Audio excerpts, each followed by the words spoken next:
పార్వతి అరుణాచలునిలో ఐక్యమగుట. అరుణాచలుడు భక్తసులభుడు అని, అరుణాచల అని స్మరించినంతనే పాపములు నశించి పుణ్యము చేకూరునని, మోక్షము కలుగునని, ఇక్కడ చేరి తపస్సు చేస్తే కోర్కెలు నెరవేరునని మన పురాణాలు వివరించాయి. ఇందుకు నిదర్శనంగా దేవతల గాథలను, మునీశ్వరుల కథలను, రాజుల వృత్తాంతములను ఎన్నింటినో పేర్కొన్నాయి. వీటిలో ముఖ్యంగా విశ్వమాతయైన పార్వతీ ఒకమారు విధాత్ సృష్టికి భంగము కలిగించి, ఆపాపపరిహారార్థము అరుణాచలమునకు వెళ్లి తపమాచరించి, గిరిప్రదక్షిణ చేసి పవిత్రురాలై అరుణాచలునిలో ఐక్యమైన గాథ ఒకటి. దానిని గూర్చి తెలుసుకుందాము. అది కైలాసపర్వతము. పార్వతీపరమేశ్వరులు ఒకమారు వేడుకగా అందు విహరిస్తున్నారు. అది వసంతకాలము. ప్రకృతంతా శోభయమానంగా ఉన్నది. వృక్షాలు, లతలు పుష్పించాయి. సువాసనను వెదజల్లే రంగురంగుల పూలతో అలంకరించబడిన వనదేవత చూడముచ్చటగా ఉన్నది. పక్షుల కిలకిలారావములు, కోయిలల పంచమస్వరాలాపనలు వీనుల విందు చేస్తున్నాయి. నెమళ్ళు పురివిప్పి నాట్యము చేస్తుంటే ఆభంగిమ చూడముచ్చటగా ఉన్నది. మృగాలు తమతమ స్వాభావిక క్రూర స్వభావాలు మాని అన్యోన్యంగా చందన వృక్షాల నీడన విహరిస్తున్నాయి. మలయపవనుడు సుగంధ పరిమళ సంభరితుడై గంగానది ఎందలి చల్లదనాన్ని మోసుకుని హాయిని గొలిపే పిల్లవాయువులతో అంతటా వ్యాపించి లాలిస్తున్నాడు. ప్రకృతంతా పారవస్యములో మునిగిపోయింది. ప్రమదగణాలు ప్రకృతి మనోహర వైభవానికి లోనై చిందులు వేస్తున్నారు. పార్వతి ఆ ప్రకృతి అత్యద్భుత వైభవాన్ని చూచి తన్మయత్వము చెందింది. అప్పుడు ఆమెను మోహపారవస్యము ఆవరించింది. ఆమెలో వినోదమోద ప్రవృత్తి జనించింది. అందుకే ఆమె పరమశివుని వెనుక నుండి వచ్చి దోబూచులాటగా కళ్లను మూసింది. ఇప్పుడు నేనెవరినో కనుక్కోండి, చూద్దాం అన్నది. వెంటనే విశ్వమంతా అంధకార బంధురమైంది. గమనము గతిచింది. ఇదంతా 2 నిమిషాలు జరిగింది. అయితే ఆ 2 నిమిషాలే లోకాలకు కొన్ని వేల సంవత్సరాలైపోయింది. అకాలములో విశ్వమంతా ఈ విపత్తుకు లోనుకావడం సిద్ధపురుషులు, దేవతలు చూచి విభ్రాంతి చెందారు. తమ దివ్య దృష్టితో ఇందుకు గల కారణాన్ని తెలుసుకున్నారు. దేవతలు, మునీశ్వరులు, సిద్ధపురుషులు మున్నగు మహితాత్ములందరూ పరమేశ్వరుణ్ణి ఈ విధంగా ప్రార్థించారు. ఓ బోళాశంకర, పార్వతీదేవి వినోదకారణంగా ప్రపంచానికి ఈ విపత్తు కలిగింది. అయితే ప్రళయానికిది సమయము కాదు. ఇంకా లోకము యొక్క కాలపరిమితి దండిగా ఉన్నది.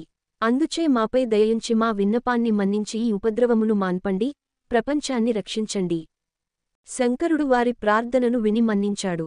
గౌరితో, ఓ పార్వతీ, నా కళ్లను విడువుము అన్నాడు. వెంటనే పార్వతి చేతులను వదిలింది. తక్షణమే విశ్వానికంతా వెలుగు వచ్చింది. చైతన్యవంతమైంది. జగత్తు యథా ప్రకారము నడిచింది. ఇక శివుడు ధర్మార్థపరంగా గౌరీని సున్నితంగా ఇట్లు మందలించాడు. ఓ దేవి, నీవ్ర విశ్వానికంతకూ తల్లివి. నీతనయులకు ఏ ఆపద కలిగినా తుదకది నీకే చెందుతుంది. అప్పుడు నీవు బాధపడక తప్పదు.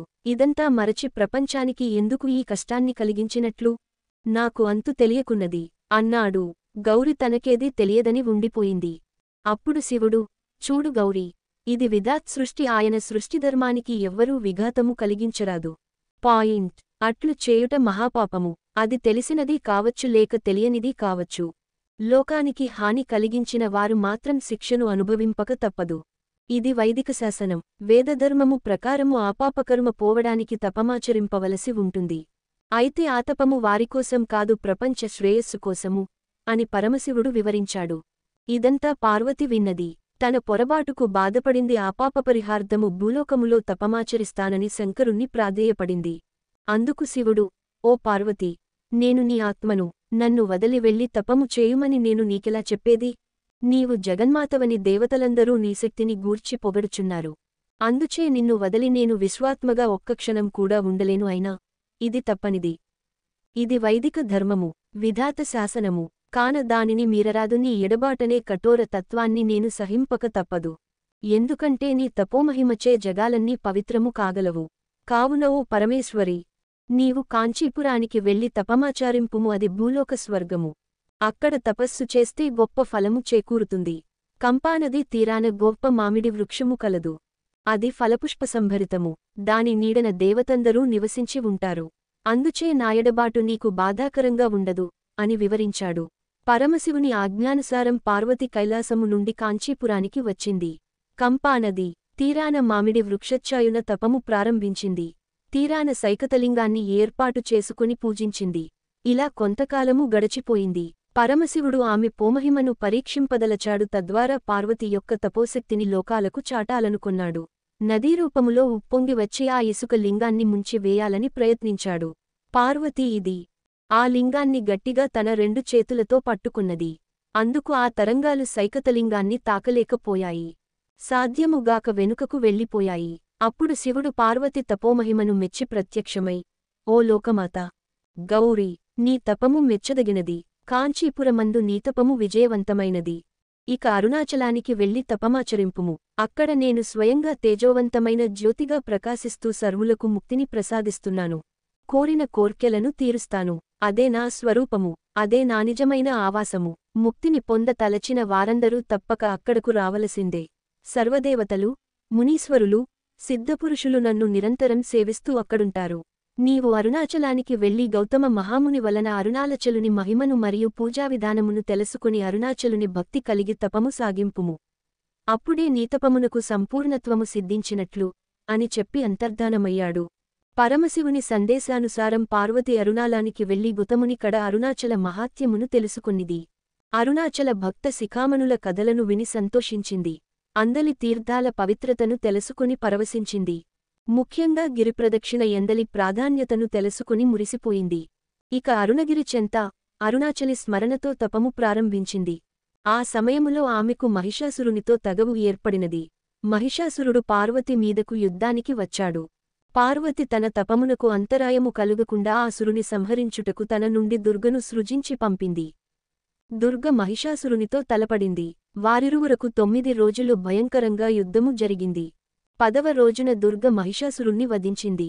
పవిత్రమైన అరుణాచలుని సమీపాన తాను చేసిన ఈ సంపహోరీమనే పాపపరిహారార్థము అక్కడ తన కద్దముతో రాతిని కొట్టి నీటిని పుట్టించింది. అక్కడ ఒక తీర్థము ఏర్పాటు చేసి అందు ఖడ్గమును కడిగి పాపమును తొలచివేసింది. ఇక తాను అందలి పవిత్రమైన నీటిలో స్నానమాడి పవిత్రురాలైంది. తిరిగి దుర్గ పార్వతిలో ఐక్యమైంది. అక్కడ అంటే అరుణాచలుని సమీపాన దుర్గగుడి వెలసింది. అక్కడ ఇప్పటికిని ఇందుకు సంబంధించిన కొలను, ఖడ్గతీర్థము అను పేరుతో పవిత్రంగా ఉన్నది. ఇక పార్వతి అరుణాచల మందు తపస్సు చేసి కార్తీక మాసంలో కృత్తికా నక్షత్రమునాడు గిరిప్రదక్షిణ చేసింది. పార్వతి నడిచిన ఈ గిరిప్రదక్షిణను మన పురాణాలు ఎంతో మనోహరంగా వర్ణించాయి.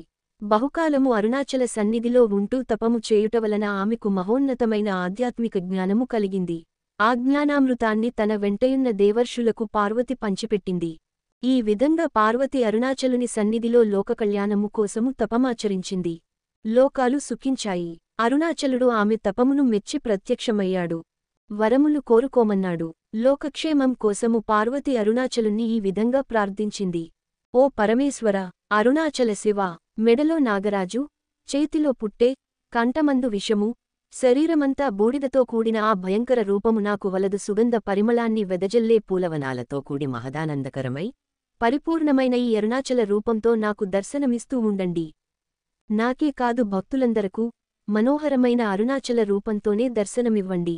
నిన్ను పూజించు భక్తులు తెలిసో తెలియకో తప్పులు చేస్తే వారిని మన్నించి రక్షించండి. నేను అరుణాచలములో ఐక్యమై మహదానందమును అనుభవించాలని ఆశపడుతున్నాను. కావున ఓ పరమశివ, తేజోస్వరూపా, అరుణాచల, నన్ను తమలో ఐక్యము చేసుకుని అర్ధనారీశ్వరునిగా సర్వులచే పూజలు గైకొని నన్ను ధన్యురాలుగా చేయండి. కరుణాసముద్రుడు, దయానిధియగు అరుణాచలుడు ఆమె ప్రార్థనను విన్నాడు, మన్నించాడు. అట్లే కానిమ్ము అని అభయమిచ్చాడు. వెంటనే పార్వతి అరుణాచలునిలో లీనమైంది. పార్వతీ పరమేశ్వరుల దివ్యస్వరూపమే ఈ అరుణాచలం.